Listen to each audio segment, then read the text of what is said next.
Hello everyone, কেমন আছো সবাই? আশা করি সকলে ভালো আছো। তো চলে আসলাম একটা নতুন রেসিপির ভিডিও নিয়ে তোমাদের সাথে শেয়ার করার জন্য। আজকে আমি তোমাদের সাথে শেয়ার করতে চলেছি মাটন ডাব বাংলো রেসিপি। খুবই একদম সহজভাবে তৈরি এই মটন ডাক বাংলো রেসিপিটা। আর একটা সিক্রেট মশলা সহ আজকের এই রেসিপিটা তোমাদের সাথে আমি শেয়ার করব। চলো তাহলে এই রেসিপিটা দেখে নেওয়া যাক। ফার্স্টে যেটা করব, এখানে আমি নিয়ে নিয়েছি একটা পাত্রের মধ্যে 750 মতন মটন, আর এটাকে কিন্তু ধুয়ে আমি রেখেছি। এবার এখানে কিছু বেসিক মশলা দিয়ে প্রায় আমি 1 ঘন্টার জন্য ম্যারিনেট করে রেখে দেবো। ফার্স্টে এখানে নিয়ে নিয়েছি বড় চামচের 2 চামচ মতন আদা রসুন পেস্ট। এবার এটা আমি মটনের মধ্যে দিয়ে দিলাম। তারপরে দিয়ে দিয়েছি 1 চামচ মতন আদা আর কাঁচা লঙ্কা। ঝালটা কিন্তু তোমরা তোমাদের স্বাদ মতন বাড়িয়ে কমিয়ে এখানে অ্যাড করতে পারো। তারপর এখানে দিয়ে দেবো কিছু গুঁড়ো মশলা, যেমন হলুদ, লঙ্কার গুঁড়ো, ধনের গুঁড়ো, জিরের গুঁড়ো, আর দিয়ে দেবো স্বাদ মতন লবণ। এখানে কিন্তু এই গুঁড়ো মশলার পরিমাণগুলো তোমরা বাড়িয়ে ব্যবহার করতে পারো। যদি তোমাদের এখানে মটনের পরিমাণ বেশি হয়, সেই ক্ষেত্রে কিন্তু মশলার পরিমাণগুলো আরেকটু করে বাড়িয়ে দিতে পারো। তো দেখতে পারো এখানে কিন্তু সমস্ত গুঁড়ো মশলা কিন্তু আমি এখানে পরিমাণ মতো নিয়ে নিয়েছি। এবার সব মশলা দিয়ে দেওয়ার পর যেটা করতে হবে, এখানে দিয়ে দিতে হবে বেশ কিছু পরিমাণে সরষের তেল। তারপর সমস্ত কিছু উপকরণ কিন্তু এই মটনের সাথে বেশ ভালোভাবে মাখিয়ে নিতে হবে। মাখিয়ে কিছুক্ষণের জন্য এটাকে রেস্টে রাখতে হবে। তো দেখতে পাচ্ছ এখানে কিন্তু সব কিছু মাখানো হয়ে গেছে। এরপরে দিয়ে দেবো এখানে বড় চামচে 2 চামচ মতো টক দই। আর এই টক দইটা এখানে অ্যাড করার জন্য বেশ সুন্দর একটা জুসি ভাব কিন্তু মটনের মধ্যে চলে আসবে। তাই তোমরাও চেষ্টা করবে কিন্তু এর মধ্যে একটু টক দই অ্যাড করে দেওয়ার। তো দেখতে পাচ্ছ এখানে কিন্তু টক দইটা দিয়ে দেওয়ার পর আবারও কিন্তু এর সাথে মানে মশলাগুলোর সাথে আর মটনের সাথে টক দইটা বেশ ভালোভাবে মিশিয়ে নিচ্ছি। যদি তোমাদের হাতে সময় থাকে তো সেই ক্ষেত্রে কিন্তু 1 ঘন্টা এটাকে ম্যারিনেট করে রেখে দেবে। আর যদি সময় হাতে একেবারেই কম থাকে তো সেক্ষেত্রে কিন্তু এখানে তোমরা এটা 0.5 ঘন্টা রেখে দিতে পারো। আর হ্যাঁ, একটুখানি জায়ফলের গুঁড়োও কিন্তু এখানে তোমরা দিয়ে দেবে।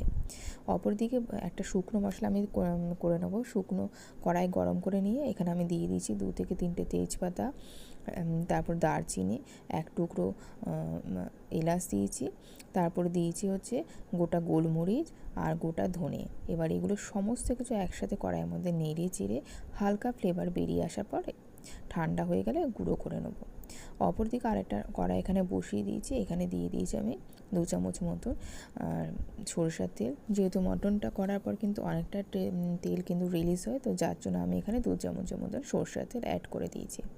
তারপর এখানে মধ্যে দিয়ে দেবো আমি বেশ কয়েকটা তেজপাতা। এখান থেকে 2 থেকে 3টে তেজপাতা আমি দিয়ে দিয়েছি। তারপর দিয়ে দেবো একটা বড় সাইজের পেঁয়াজ কুচোনো। তো খুবই মিহি করে পেঁয়াজটাকে কুচিয়ে নিয়েছি। আর এখানে কিন্তু পেঁয়াজটা একদম হালকা করে ভাজবে, খুব একটা কিন্তু পেঁয়াজটা ভাজার দরকার নেই। জাস্ট হালকা করে আমি পেঁয়াজটাকে কিন্তু এখানে ভেজে নেবো। তো দেখতে পাচ্ছ গ্যাসের আঁচটা কিন্তু একদমই লোতে রেখে পেঁয়াজটা আমি এখানে হালকা করে ভেজে নিয়েছি। আর দেখতে পাচ্ছ এখানে কিন্তু পেঁয়াজের মধ্যে খুব সুন্দর কালার চলে এসেছে। এবার যে মটনটা আমি রেস্টে রেখেছিলাম সেটা কিন্তু আমি এর মধ্যে দিয়ে দেবো। আর এই মটনটা কিন্তু প্রায় আমি 1 ঘন্টা মতন রেস্টে রেখেছিলাম। এবার এই মটনটা আমি পেঁয়াজটা ভাজা হয়ে যাওয়ার পর পেঁয়াজের মধ্যে আমি মটনটা দিয়ে দেবো। তো দেখতে পেলে মটনটা কিন্তু এর মধ্যে দিয়ে দিলাম। এবার যতক্ষণ না পর্যন্ত এই মটনের থেকে তেল বেরিয়ে আসে ততক্ষণ পর্যন্ত অনবরত নেড়ে চেড়ে কিন্তু এটা কষিয়ে নিতে হবে। আর এই পর্যায়ে কিন্তু কোনো রকম জল অ্যাড করা যাবে না। শুধু গ্যাসের আঁচটা একদমই লোতে রেখে কিন্তু এটা কষাতে হবে। এবার একটা ঢাকনা চাপা দিয়ে দিচ্ছি। ঢাকনা চাপা দিয়ে কিন্তু এই মটনটাকে আমি একভাবে করে কষিয়ে নেবো। আর হ্যাঁ, মাঝে মাঝে কিন্তু একটু ঢাকনাটা সরিয়ে দেখবে কতটা কি হলো না হলো।